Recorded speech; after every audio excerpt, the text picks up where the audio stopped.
I work for Programme for a Peaceful City, which was established by Professor Jenny Pierce a couple of months before the riots in Bradford 2001, and it was really to create a space whereby Peace Studies, the largest centre for the study of peace and conflict in the world, could connect in some way with its locality and intellectually connect with some of the challenges in its locality.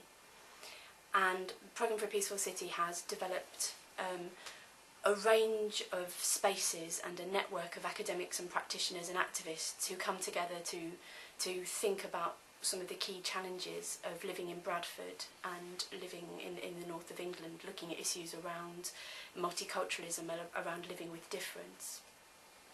What we are today is a network of people developing thinking and practice about dialogue and deliberation in context of diversity, inequality, and now, of course, multiple front crises. So how we talk, what kind of talk does society need? What are the processes whereby we can represent ourselves, negotiate our commonalities, negotiate differences?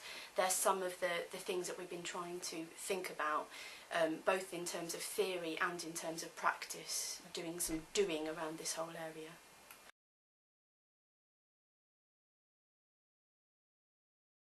Currently, in terms of theory, we have a think space where we bring together a group of academics and practitioners to think through and share ideas around processes of dialogue and deliberation.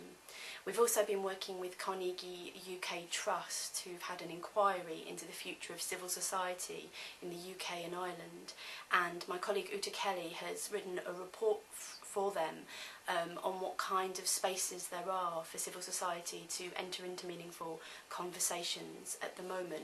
And we've really been interrogating the value and the limitations of dialogue and deliberation, how people come together, how people represent themselves, how people can talk through disagreement. We also have a number of spaces where we would facilitate the conversations ourselves. So some examples of these might be I worked with the Institute for Conflict Research over in Belfast on an exchange between Bradford and Belfast, asking the question, what's the learning from Northern Ireland? Is there any learning from Northern Ireland with regards to the state's response to violence such as the July 7th bombings? And we took a number of people over to Belfast, participated in a conversation, then brought a number of people over to Bradford. So we had in the room former paramilitaries from Belfast. We had people who worked with the local state human rights activists, together with people from across the north of England, human rights activists, again, counter-terrorism police, people who work in communities. And we asked questions and shared thinking around preventing violence and around human rights.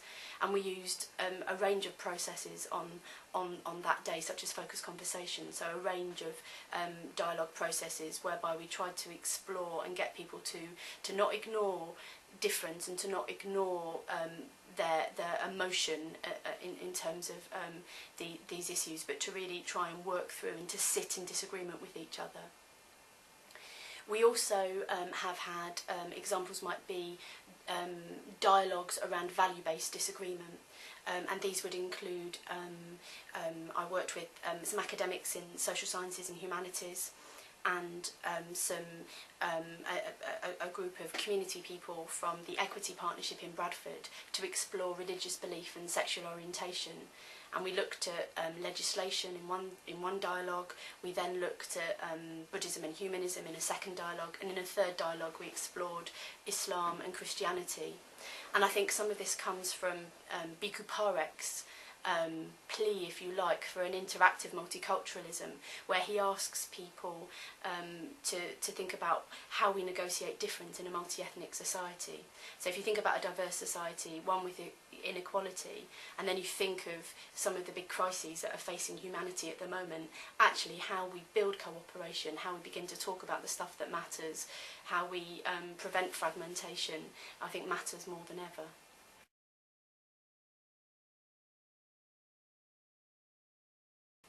I would say the process is very much the objective. We've been quite clear that we're not an NGO. We're not about applying any kind of formulaic model to a context like Bradford. there is just one worker, myself, and what we're about is creating space to for people who wouldn't normally meet, perhaps to meet and to challenge themselves and each other. And I think we are about containing disagreement. Also, I think, quite importantly, we're about very diverse views and values coming together. So lots of dialogue in the UK context tends to be interfaith dialogue, whereas we've been very clear on trying to have a membership of the deeply religious and the deeply atheist, exploring issues such as religion and secularism coming together.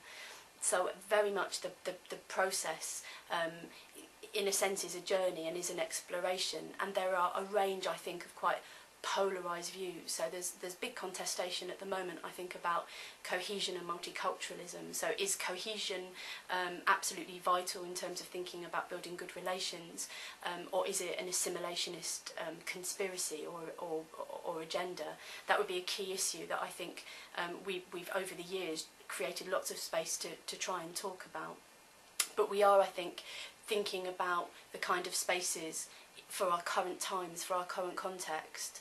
So if we think of climate change, resource depletion, if we think of possible global economic meltdown, if we think of some form of political crises, then actually we need to think through and create spaces for people to reimagine themselves, reimagine relationships, I think, more than ever. And as I say, I think there's never been a more important time to really have some rigour about how you prevent fragmentation, prevent things breaking down, and try and build a culture, I suppose, of deliberation, of discussion, where we can air disagreements, talk through disagreements, and get better at exploring difference rather than retreating to our own comfort zones.